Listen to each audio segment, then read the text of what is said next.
All right, so hopefully this will maybe help you a little bit more. Here's Photopea. Obviously on the Chromebook, you're going to get a smaller area to work because of the ads and the fact your screen is small. So for this project, we click on New Project. You can title it whatever, so we could title it Heath if we wanted to. Okay, where it says PX, we want to change that to inches and then change the number to 11. Where it says height, we want to change that to 8.5. And if you notice, when I click the button behind the height, it changes the direction, and you can actually see that on all these preset pages. Personally, I like the wider horizontally than the vertical.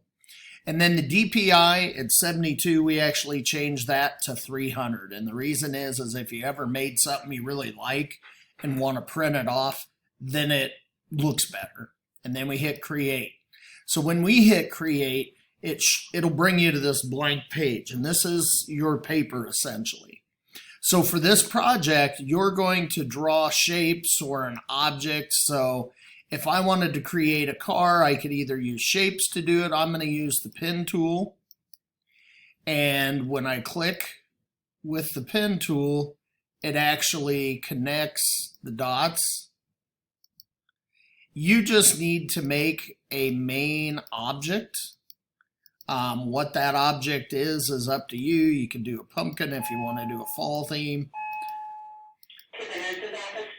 And so every time I click, it's going to make a point with that pen tool. Now when I click here,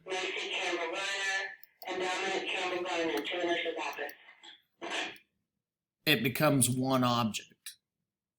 So now for the wheels, I'm going to do this easy. I'm going to go to the ellipse.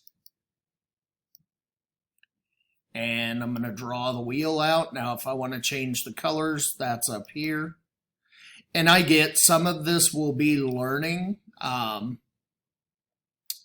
learning something new. And that's part of it. I wish I was there. It'd be easier to help you.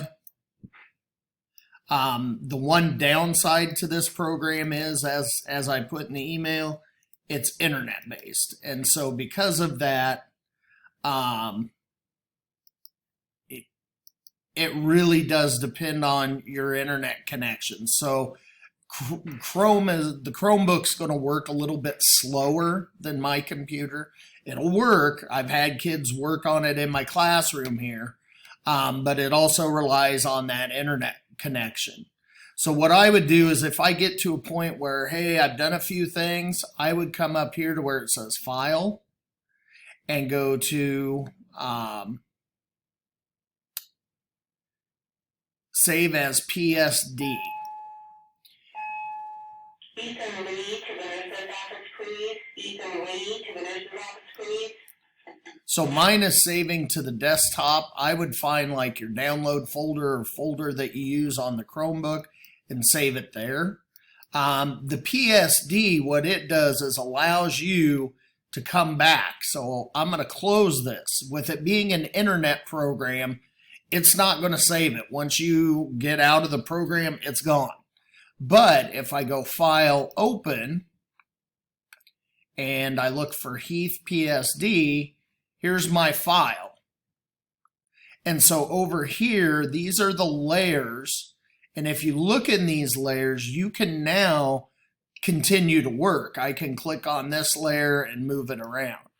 Now, the other part of this is creating those layer effects. And so to do that, let me draw real quickly. Let me draw a couple of windows.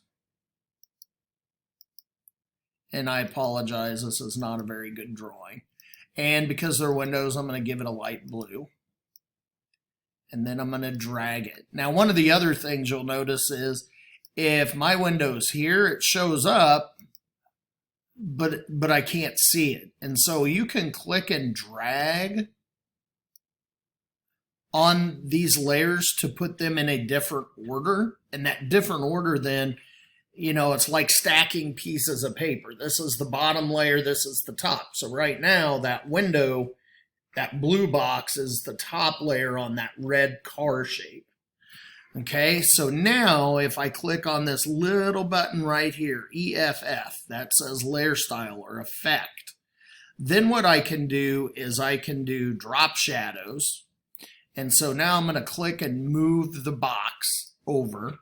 And you can see when I turn the angle of it, there's a little black line. Now I can darken that line. I can make that line stand out a little more. You don't want to go too crazy or it looks weird. I can change the spread or how wide this line is.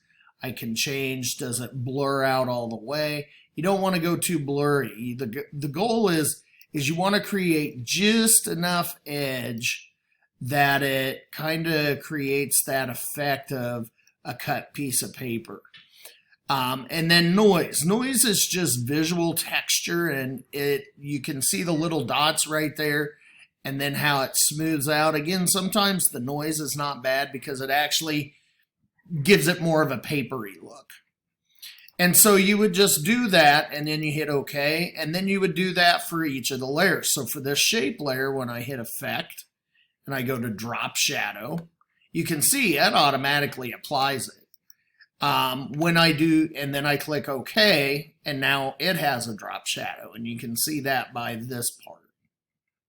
And then again, at this point, knowing the internet, it wouldn't hurt to go File, Save As, and when I do this, it's going to say Heath. Now mine automatically puts a 1 behind it because there's a file of the same name. Yours might not, so you might want to put a 1 or a 2.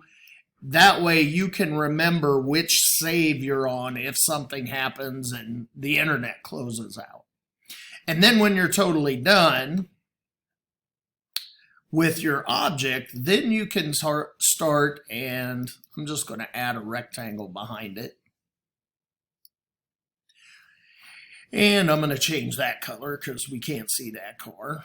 And now if you notice, that layer is towards the bottom. So I'm going to drag it to the top, and I don't see anything, so I need to drag it all the way down here. So there's my car. So it's like a cut piece of paper. If I add another rectangle, and I'm going to change the color on it. Let's change it. I'm going to double click now so I can choose a color and click OK. Now I'm also going to drag this shape below the first one. So now you see that. I can add the effect again. Drop shadow. And you saw my internet took a second. And then on this shape, I can hit the effect button and do drop shadow and click OK. And so the goal is that you get kind of these dark edges and things kind of float and hover. So hopefully that will help you with this project for Heath. If you have any other questions, let me know.